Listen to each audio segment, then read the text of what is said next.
It's time for the Eldar to rise up once again. Spiking bits. Welcome back, hobby maniacs. Rob Baer with you again today with another edition of a new 8th edition codex. I can't remember a time when I wasn't talking about a new 8th edition codex. So this is codex number 9, I guess, of 2017, with codex 10 coming out shortly in the form of the Great Devourer, the Tyranids themselves. But before we get to then, when will then be now? We have Codex Craftworlds, the very first in a line of Eldar books upon us.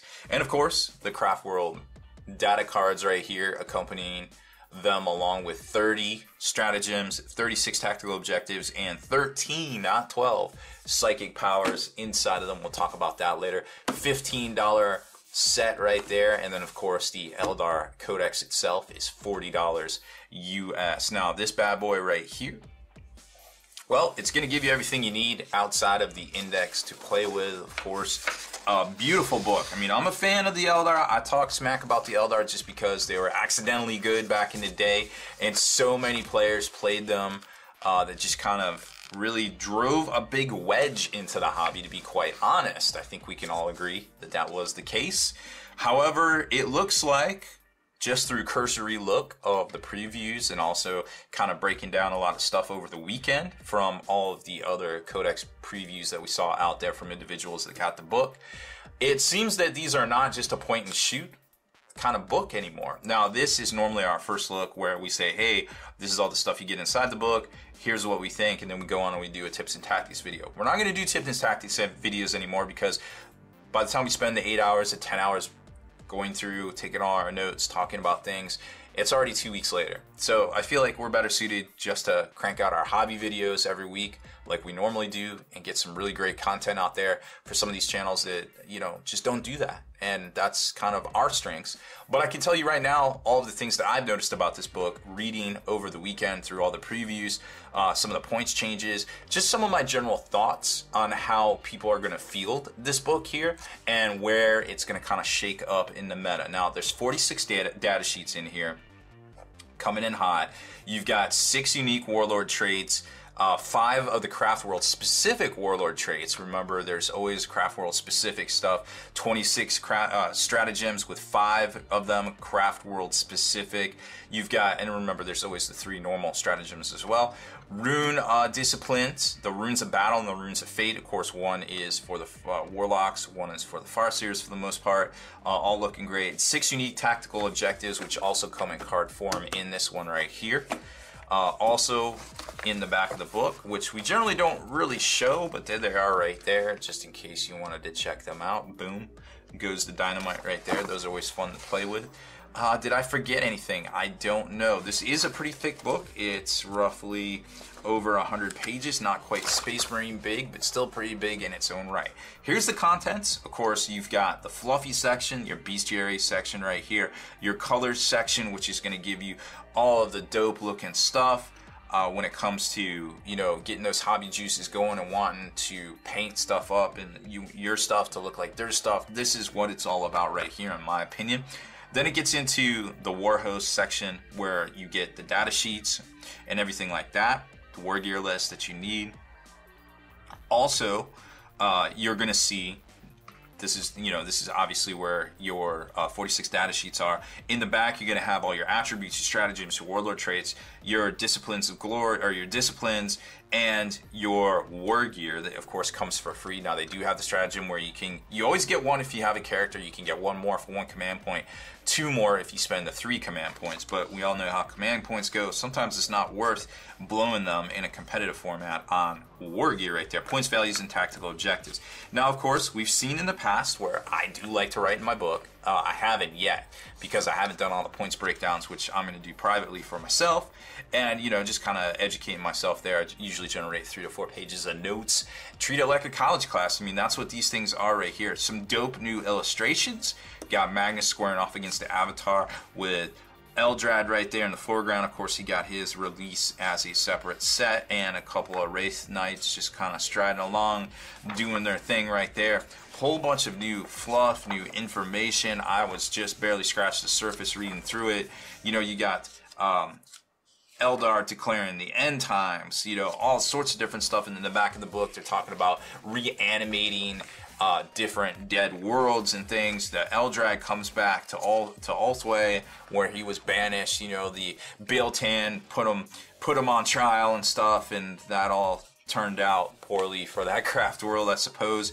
And then the bestiary section where it gives individual fluff on all of them. This is all stuff you know, but if you pick up the book, it's worth reading it, because this is the juicy details. This is why we play these games. This is what we do.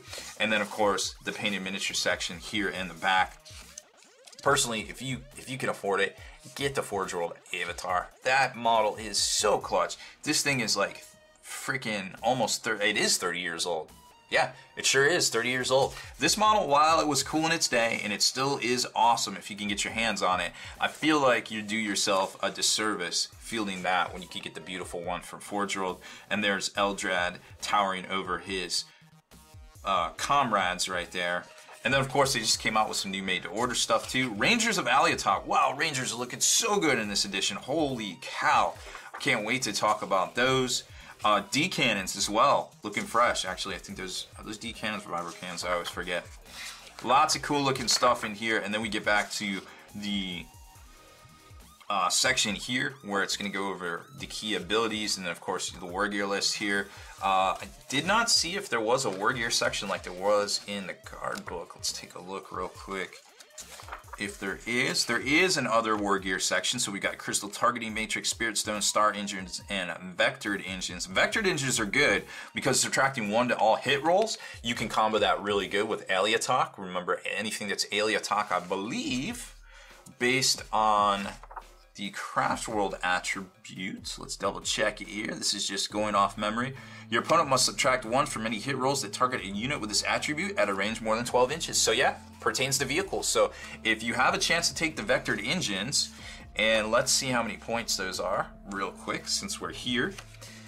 Like I said, this isn't going to be quite a breakdown. This is going to be a mini tips video too, just kind of giving my first thoughts and reading through all the stuff, what I think, how strong I think things are, and where I think things are going to go. Vectored Engines for 10 points? Are you kidding me right now? Neg 1 to hit for a vehicle? You are messing up if you do not take Vectored Engines on a vehicle that can take them. Holy cow, that is a force multiplier of ridiculous magnitude right there in this game. Alright, so battle focus. Nothing new here. If the unit moves or advances in the movement phase, weapons excluding heavy weapons are used as if the unit had remained stationary. So a little bit different, but nothing different than what we already saw in the index. Path of Command, of course, that's your HQ, being able to reroll 1s for friendly Craftworld units within 6. Ancient Dune pertains to Slaanesh, doesn't come up very often, but hey, who knows, in the future it just might. And then you get into all the War Scrolls. Now, a couple of things, or not War Scrolls, gosh, too much Age of Sigmar on the brain. Data sheets. A couple of things to mention. There is this new Warlock Conclave that was ported over, but it's a little bit, you save points. There's only 30 compared to the 35, or the 35 for the Warlock himself. It works a little differently. I'm not sure what this is all about, but it's definitely worth mentioning in my breakdown here. Warlocks, of course, have access to the Battle Discipline, the Runes of Battle Discipline, where Farseers have access to the other one, which is pretty good. There's a couple of things we're going to talk about there as well.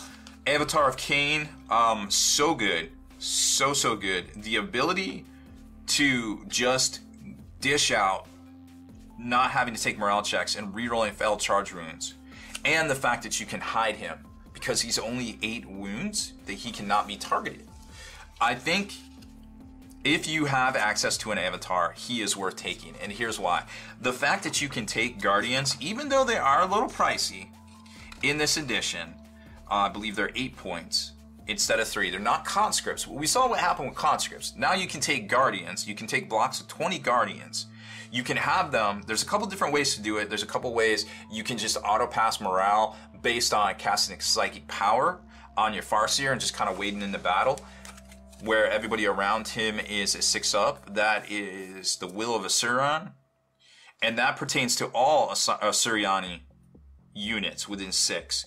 They add 1 to deny the witch and automatically pass morale checks while they're within 6 inches of the psyker. And there's actually something to extend the range of psychic spells too, if you so desire. But for a Warp Charge 5, if you can get this off, this seems pretty good. Just wading through and pimping everything there.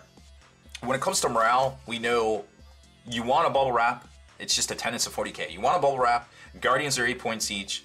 You can make them fearless a number of different ways. I feel like that is going to be important because we saw the rise of conscripts with guard, of course, with the recent FAQ. Not really a thing anymore, but it's something to definitely consider 100% for sure. Now, also, another sneaky thing you can do is you can, all of the Phoenix Lords also went down in price. One of the things you can do is throw a D cannon in your, where's the weapon platform? Support weapons. You can throw a D cannon in here, right? Can't be targeted out, is 5 wounds. We know from experience that the Basilisk Earthshaker cannon is very good, correct? Here's the thing, it's only -3 AP. It's strength 9, and it doesn't do D6 damage. Or actually, it does do D6 damage. You roll 2 dice, pick the highest, but nope, excuse me, that's the shots. So it's heavy D3. So this weapon right here is extremely effective, even if you only do D6 damage. 24-inch range. No big deal, because guess what? It can still move 6. So you can move 6 and still fire it. It's heavy. You're going to be -1 to hit. But hey, we all know there's psychic powers out there and abilities. They give you +1 to hit. Each unit contains 1 support weapon, which you can change to a Shadow Weaver or a Vibro Cannon if you want. You can't field squads of these, unfortunately, but you can take separate. If you take 3 of these, you can choose them. Hold on a second. Let me read this. Oh yes, you can take multiple. So it is very similar to the Basilisk. A lot of this I'm reading for the very first time. Some of the previews were not complete, so now I'm seeing a little bit more about this. Okay, so you can take squads of 3 of these. I think they're incredibly effective. They're less points cost than any Earthshaker cannon weapon platform out there. They are less toughness, but again, at less wounds, you can still field them. Let's see. Support weapon is, I think, 30? Support weapon, including crew, is 30, and D cannon is 45, so you're looking at 75 all day. I believe the Basilisk is actually 85, and, excuse me, the Earthshaker battery from Forge World, I think is 85, and I know the Basilisk is 108 in vehicle form from the Guard, or the Astra Militarum book. So keep these in mind here. Eldar is a very fast-moving army, and the ability to move and shoot this, be effective at 30-inch range, I think could definitely come into play, and the fact that you could surround it with that bubble wrap we already talked about. Very cool stuff. Now let's talk about Rangers real quick. And hey, check this out too. There are some aspects that remained either an elite or a fast attack, but there are some aspects that became troop choices. So you've got Dire Avengers, you got Rangers. Oh, nope, I lied again. They did not. The Banshees are still elites, etc., etc. Some things are fast attacks. So just your troops are just going to be Rangers, Die Avengers, and also Guardian Defenders and Storm Guardians, which I think it's cool that the Storm Guardians are still a thing. Now the Rangers, let's talk about Rangers. These guys are bananas good, in my opinion. They are not as cheap as Ratlings, or Ratling snipers, but the fact that snipers can pick their targets now is a very cool ability in and of itself. So, can target a character even if it's not the closest enemy unit. Each time you roll a 6 up, it inflicts a mortal wound, etc., etc. You can't target things like the support weapons because they're not characters, but you can target characters, things like Farseers, things like Warlocks, things like Avatars. So, that just to take a page out of this book. Obviously, you want to target, I don't know, things like Commissars, things like the Ancients in Space Marine Rocket Shoes list, whatever. You kind of get the gist right there. They have the Chameleon Cloaks, so you're going to subtract 1 rolls to hit. If you're Warhost Aliatok, neg 1 to hit. If you're in cover, additional 2 instead of 1. Or excuse me, if you're in cover, you're going to get an additional saving throw, right? Add 2 instead of 1 to saving throws. But there's an ability that you can make these guys only hittable on 6s if they are in cover, I believe it is. Now, they can also just appear at the start of the first battle round. So your opponent won't even know where they are. They're going to appear in effective range, ready to draw a bead on those characters that are going to benefit you, like the Nurgle armies, whatever. Things out there that can hide.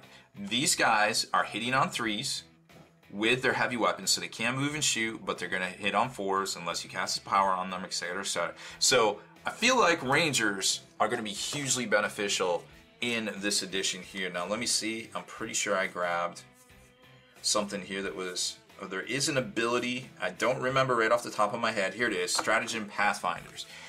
This is an ally attack, of course, because the disruption table, if you remember that back in the day. A unit that isn't cover attacks to target this unit. This phase will only hit on rolls of 6 irrespective of any modifier. So if somebody does get a wild hair up their butt to try to target your Rangers, they're going to be hitting on 6s. You're going to get +2 to your save, subtracting 1, not 1, but 2 to hit. Well, excuse me, they're already going to be hitting on 6s. I feel like you don't even need to play this in a lot of cases, but if you do, I mean, you got options is what I'm trying to say. There's a lot of tactical options here that I think are very important to register. Something else about Guardians too that I forgot about, the discipline of the Black Guardians. You can, if you take Ulthway Guardians at the start of shooting or fight phase, pick a unit from your army that's Guardians, add 1 to all hit rolls for that unit at the end of the phase, and you laugh at that, but there's something about 20 shurikens hitting at +1, because now remember, are they rapid fire? I don't think they're rapid fire. Let's take a look at the Guardians real quick. Shuriken Cannon is an assault weapon, so you can move, you can advance. You're only neg1 to hit, but if you play that stratagem, you're not neg1 to hit anymore. You're hitting on 3s still. You could play a +1 psychic power. You could be hitting on 2s with these shuriken cannons. Assault 3, they're strength 6, they're no AP. But hey, check this out. If you roll a 6, they're neg 3 AP. Do not underestimate 20 Guardians running at you from the Ulthway faction. That could get pretty deadly pretty quick. Celestial Shield, a friendly Guardian squad gets a 4-up invulnerable save. I mean, there's ways to keep these guys alive, and the fact that they can just be fearless right off the bat, whew, dirty. We'll talk about some other stuff here. These are just my initial thoughts, just looking at the book. We all know that the Wraith construct's got a huge boast. So let's run down. I think that's the basic unit stuff I wanted to talk about. Now, there's some really great stuff in the Forge World in Imperial Armor book. Hornets are always a great choice. Anything you can take the vectored engines on is a great choice, because you're going to be -1. Combo that with Aliatok. Another -1. It's amazing. We've all read the preview, so I'm not really going to cover those as much. Let's talk about points costs in general. So points costs in general, let's get to it here. Where are our points? Wraith Warlord traits. Again, we're not going to break down a lot of this stuff. That's all going to be things. I do like the Runes of Battle, how it's, you know, +1 to hit or neg1 to be hit, and they combo off really good. These abilities right here look awesome. Runes of Fate, we talked about the Will of Asuran already. Fortune works the way it used to for the most part. Doom works, or excuse me, Guide and Doom work the same way it used to for the most part.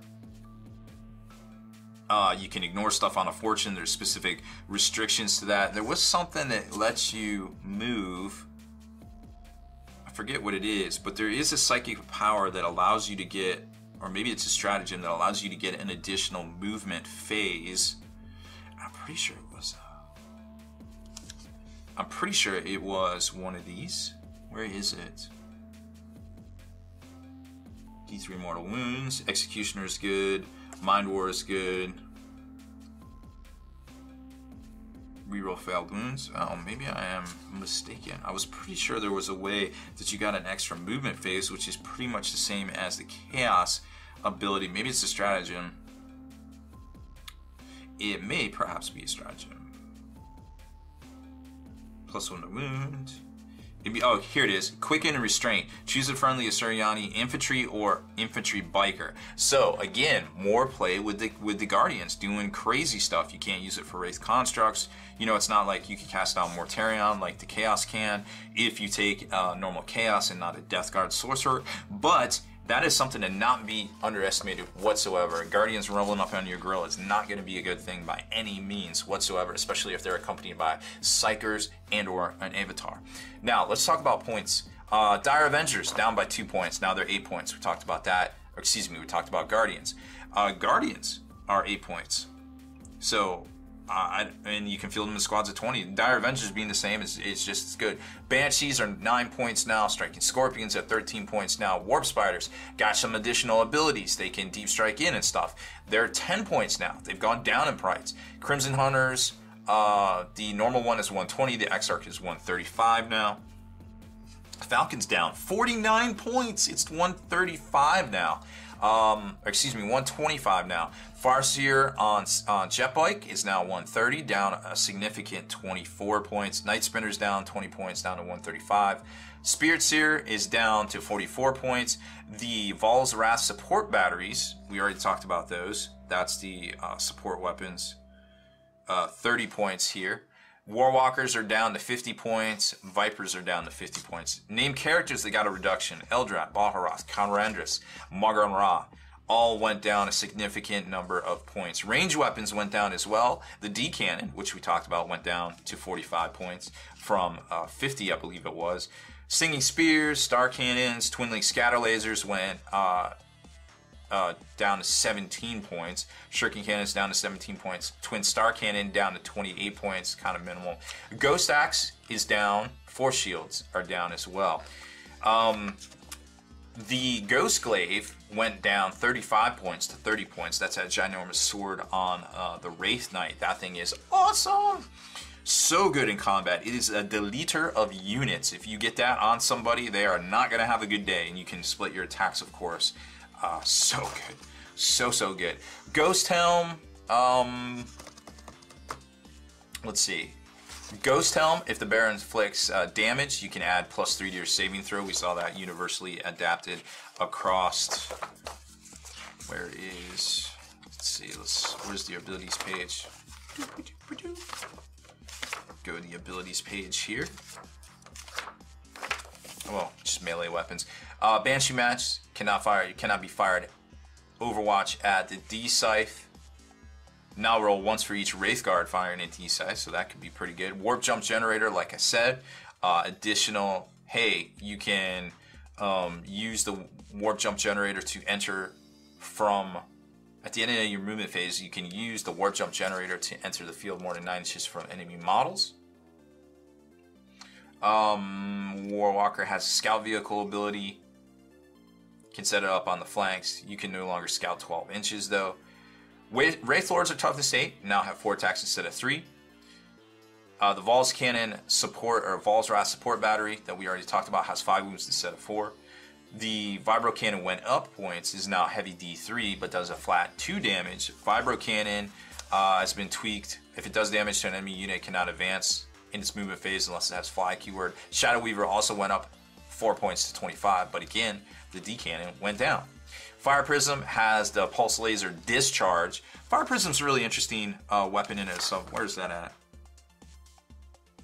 So it has the Prism Cannon. Of course, it can fire Disperse, Focused, or Lance. Multiple shots right here, depending on which way you want to do it. Lance is a great Strength 10 or Strength 12, Neg 5 AP, D6 damage right here. The ability that the other, you can take multiple Fire Prisms, they can all fire off the line of sight and range of the lead Fire Prism. They don't have to have line of sight or even range, I believe. So they're just going to be lobbing shots for the most part, which is really, really ridiculous with this kind of firepower, just lobbing shots in. I'm okay with that. You can't split your shots. You have to do your called shot, and they have to all be the same. But I think that's fair. Heavy D-Scythe on the Hemlock Wraith Fighter went from Strength 10 to Strength 12.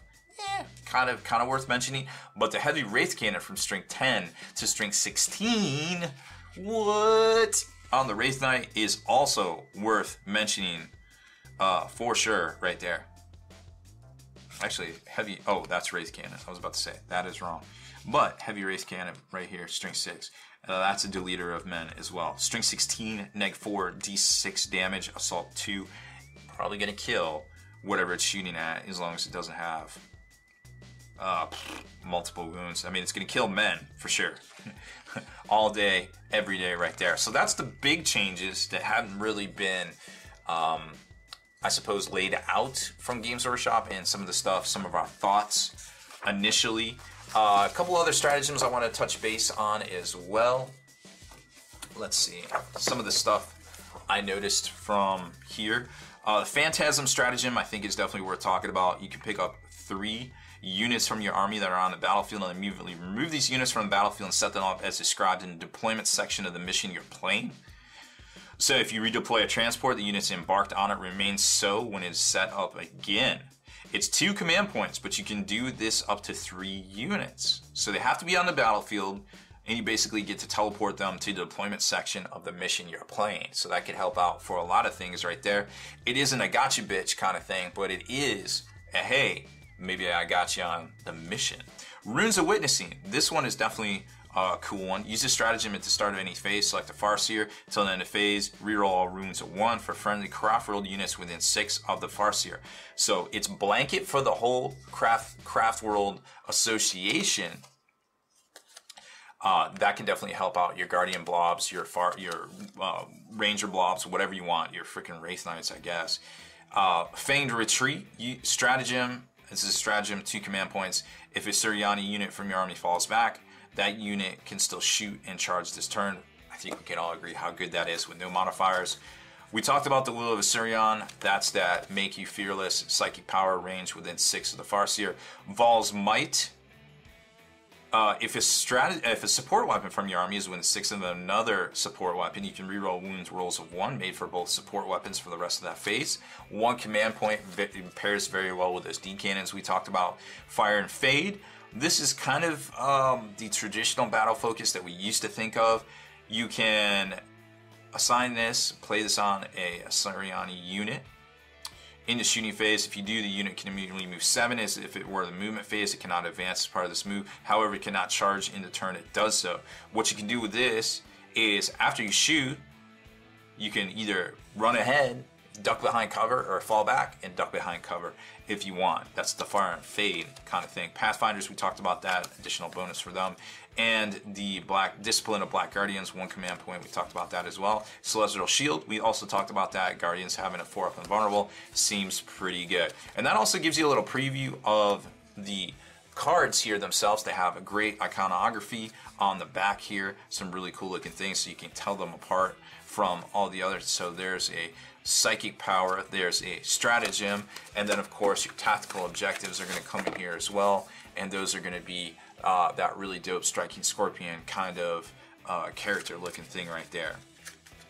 So overall, I think I am hopeful, rather, that this book, I think Eldar players will appreciate this book. I think that non-Eldar players will also appreciate this book. While there is some ridiculousness in here, it should require a degree of skill in dice rolling and tactical prowess to pull off, whereas everything in the old 7th edition Eldar was just accidentally good, and therefore you could just do some silly stuff with it, and there was no skill required, and that was very off-putting to a lot of people, I feel like. But I feel like a lot of those problems have been corrected in this book. I'm very hopeful that this will have a positive impact on the hobby as a whole, because there are a lot of Eldar players out there. They're just as wide and myriad as the Space Marines themselves, with their Craftworlds instead of chapters, all sorts of characters that are amazing and larger than life in this, and then all sorts of dope kits out there, from the amazing Wraith Knight down to even the most simplest of Guardians. You can do so much hobby loving on these models that it's just, Eldar has always been a favorite. They were a favorite of mine back in the day, but I just got so dismayed with the situation in 7th edition that I just could not, I would not play them any longer, unfortunately. But don't let my loss of love for these pointy-eared little Xenos dissuade you from picking them up and playing them in the new edition of Warhammer 40k, the edition we were all waiting for. So hopefully you like this hybrid little feature with my personal thoughts and a rundown of the changes that we summarize from all of the different sources out there currently on the interwebs. There will be no tips and tactics video coming out. However, hopefully this will hold you guys over. And hey, who doesn't like even more hobby content on the channel here? Speaking of which, make sure you subscribe to us. Turn on notifications for alerts when we post our latest and greatest, newest videos. So you can be the first to like and comment on all these videos here, and head on over to thelongwar.net. That's the home of the battle reports for exclusive content, early access videos, and more. Become a veteran of the Long War today.